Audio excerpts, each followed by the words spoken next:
Šiandien 4 patarimai klientams svarstantiems apie klinikinę hipnozę. 1. Atlikite tyrimą ir suraskite kelis kvalifikuotus hipnoterapeutus, kurie specializuojasi būtent jūsų problematikoje. 2.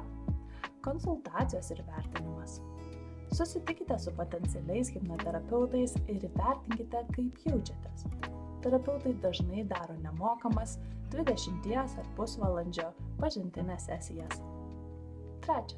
Geriau supraskite klinikinės hipnoterapijos procesą ir įvertinkite, ar tai jums. 4.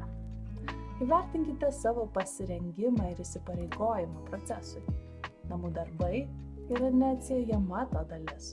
Tad laikydamiesi šių patarimų galite priimti pagrįstą sprendimą, ar klinikinė hipnozė jums tinka.